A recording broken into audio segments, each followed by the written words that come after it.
Eto nga ang kaganapan kahapon ng birthday ng anak ko, kaya naman tara't samahan niyo ako mga kadis. Ang usapan nga namin ay 4:30 AM kami mag-aasikaso para magluto ng mga handa, pero 5:30 AM na namin nagawa. Ano pa naman kasi na halos alauna na rin ako na madaling araw nakatulog dyan. Gawa nga na nag-aasikaso pa ako ng salad. Kasi nga kung sa araw ko pa yan ang birthday ng anak ko gagawin yung salad, abay baka gabi na yung lumamig. So sino pang kakain nun, guys? Mabuti na nga lang at tinulungan ako dito ng mga super moms. Pero ito nga nakared ay hindi naka-attend ang birthday ng anak ko, ewan ko kung anong dahilan. Parang nagkaroon yata sila ng aberya, pero ewan ko, di ako sure. At nung naluto nga yung spaghetti, ayan, tinikman na nga muna namin dahil naglalaway talaga kami sa sauce. First time nga na mapasama sa vlog ko itong aking tatay, gawa ngang mortal enemy ko yan. Uy, ba't mo naman binulgar yun? Pinagluto ko nga lang muna sa labas yung kapatid kong bunso ng sinaing habang nagpapahinga kami dito sa halos nga late na kami nakapunta ng swimming pool at pinauna ko na nga doon sila Ate Angie at Ate Rika. Ko yung mga kaibigan ko pa nga taga Makabudong nauna pa dito. Planetang Jupiter pa nga sila, pero sila pa yung nauna dito sa cottage. I'm sorry na guys, for the busy lang talaga sa mga gawain. Abay, wag yun na kung iyakan or wag na kayong umiyak. Pagdating nga namin dito sa pool ay kami pa lang ang kauna-unahang customer. And yung kabilang side nga nitong pool ay under construction pa siya mga kadis. Ilang minuto pa nga lang ay dumating na ang mga walk-in board to. Ayan, slow motion nga natin.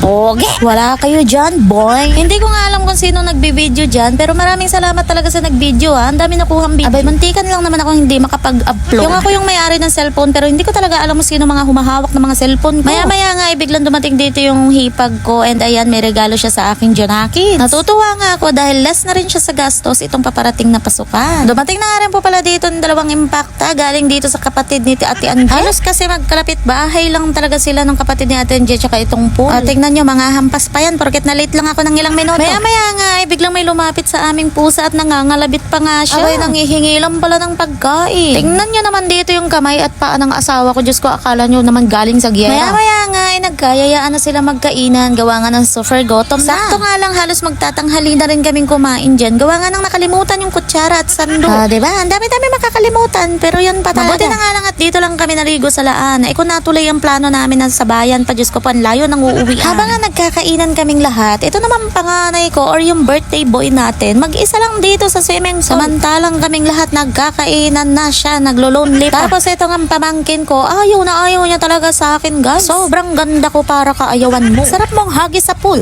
Charis lang. Biro lang yun, Meta, ha? Baka na naman, iban mo na naman ako, impacto ka pa. Pinagsilbihan ko na nga muna tong dalawa kong bisita dahil nahihiya daw sila. May pahiya-hiya pa talagang nalalaman, oh. Kami lang to, sinatoy. Wala pa nga nagtatanggal lumangoy dito gaano. Gawa nga ng sobrang lamig ng tubig, guys. Galing po kasi sa bukal yung tubig and super lamig niya talaga. Talagang mangisay-ngisay talaga yung mga isaw-isaw niya. Kaya naman habang malamig yan ay magpapainit naman kami dito ng team. Nahuli pa nga sa CCTV ang Disney Princess. Ayan nga at sa sobrang excited. Abay, tinakpan ba naman kahit may apoy pa. Napaka-boberts. Alak na kasi ang mga Siyempre, hindi makukumpleto yan kung walang pollutants. Nagulat nga ako dyan, guys. Paglingon ko, wala na yung fat niya. Yun pa naman yung hinahabol ko. To make the short story, guys, niyaya ko tong dalawang impacta na to sa karawan ng anak ko. Akala ko naman, mga nagpaalam sa kanilang mga darling. Abay, nagulat ako at hindi pala sila mga nagpaalam. Abay, talagang bilib na ako. Mga batas talaga to sa bahay nila. Mabuti na nga lang at maganda talaga dito si Disney Angelica. Kaya todo pang asar talaga ako dito kay Disney Angelica dahil baka maulit na naman yung dati na nawala talaga siyang kwarto. Dito naman sa part na to ay natatawa ako sa kapatid ko. Gawa nga nang hindi siya gaano makapag-swim. Dahil meron nga siyang daladalang alaga. Kaya ayoko na talaga magbuntis eh. Ito yung pinakamasakit na part. Ito na nga at nag-start ng magwalwalan team. Habang si Disney Angelica nyo naman ay busy sa pag-aalaga ng kanyang bunso. Lumangoy na nga lang muna ako dito. Abay, nagulat ako. Hinabot sa akin naman itong maya nga ay lumapit na sa amin tong hipag ko at nagpaalam na nga. Uuwi na daw sila. Natutuwa nga ako dito dahil kahit gaano pa siya kabisi, hindi niya talaga kinakaligtaan yung gawain sa church. Habang ako naman, heto, kabadong pumasok sa simbahan dahil baka masunog. After nga namin tapusin ang tagay, eto na nga at nag-tiktok naman dito sa mini pool. Pinagtitripan ko nga dito yung asawa ko dahil hindi siya nag-enjoy gaano sa swimming pool at natulog nga lang siya. Ginising ko na nga lang siya dyan dahil 3 PM na ng hapon and kailangan na niyang magbayad. Tulala lang sa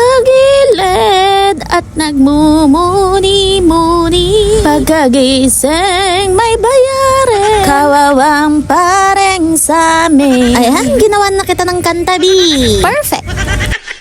Eto na nga yung oras ng uwian namin at eto rin yung oras na nalaman kong hindi sila nagpaalam sa kanilang darling. Kaya naman hanggang dito na nga lang din ang ating video mga kadis. Thank you for watching. Bye!